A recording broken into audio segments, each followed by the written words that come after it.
Siva Nama Tiruchitrambalam. Welcome back to our discussion on Sokkanatha Venba, 11th verse. The verse goes this way. Ulaga veruppum, udal veruppum, உள்ளத்திலகு மல வெறுப்பும் அலசிறந்த நந்தாத இன்ப சுக நாட்டின் விருப்பமுற தந்தாழ்வை சொக்கநாதா. Today's verse talks about something that we should be praying to Lord Shiva about. In this he says, the real permanent happiness is Lord Shiva's lotus feet. Other than that, we all know, theoretically we all know the real happiness which doesn't deteriorate, which doesn't get into any kind of a manipulative state, or which doesn't give us a negative or an opposite feeling after a while. Because whatever we are going through in this world, any kind of experience that we are going through in this world will give us a pain in the long run. Whereas Lord Shiva, the happiness that we are going to get due to Lord Shiva's lotus feet is never going to give us any kind of a pain or a sorrow. He is going to be the one giving us the permanent happiness that a soul is always longing for. But what should we do? What we have to do is rechannel our thoughts or our mind from whatever we are getting entangled with right now, move away from those and focus on Lord Shiva. So what are the things that we are entangled with right now? In Siva Siddhanta, we call it as Dhanu, Karana, Bhuvana, Bhoga. Dhanu is basically the body. Karanam are our organs, sense organs, internal organs as well as external organs that we are going to talk about, which we have already discussed in Unmai Vilakam. So those are the organs which is called as Karanam. Bhuvanam is the world. Bhogam is the pleasure. Are we all getting attracted towards these four? The answer is yes. Dhanu, Karana, Bhuvana, Bhogam is the one which is actually controlling us. Can we ever think or disassociate ourselves from this body? We are not able to do. And you know what happens? We are not even feeling guilty in this particular journey. The moment we are born in this particular world, we are moving towards our death date, right? It's a journey. Every day moves on, every day passes through, and we are moving towards our death. How many of us are really able to understand this? Do I understand that today I'm moving towards one step towards my death? No.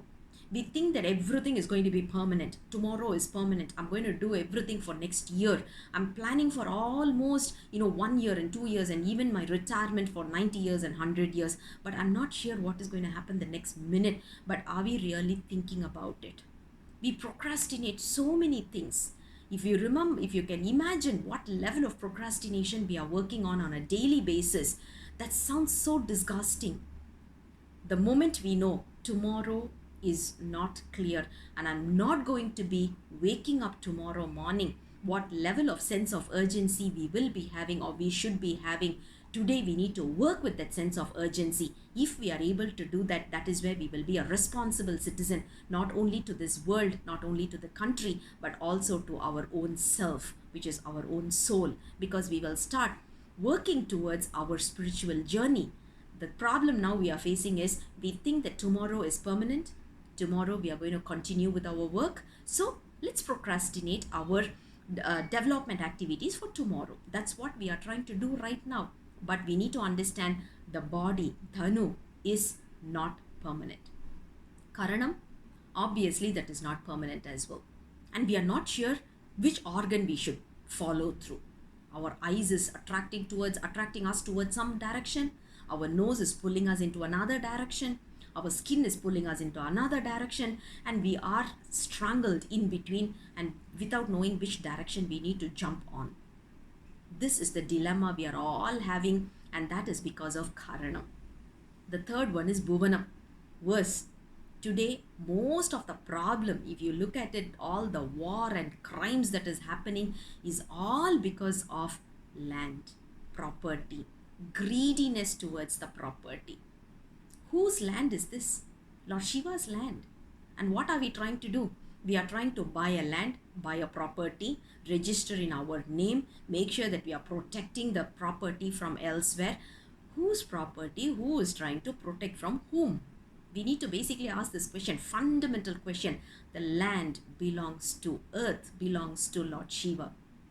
We are only here to enjoy the benefit, not to own it. We are not here to damage the property. We are only here to enjoy the property. When I say enjoy, enjoy in an ethical manner, not by destroying something.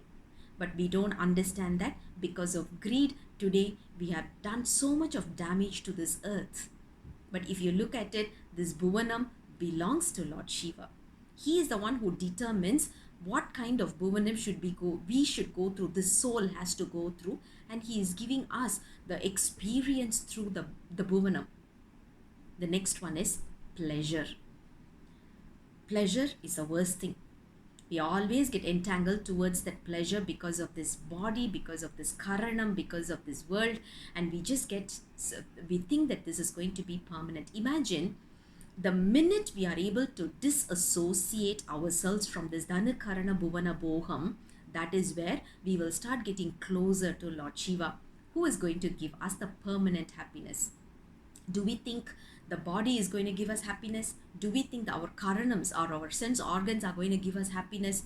Do you think this world or earth is going to give us happiness? Do you think our pleasures are going to give us happiness? Yes, temporarily. But long run, it is going to give us pain. The only thing that is not going to give us any pain but 100% happiness is Lord Shiva. That is what verse number 11 is all about. You see, Ulaga veruppum, the hatred towards the world. Udal veruppum, hatred towards, not really hatred, but disassociation.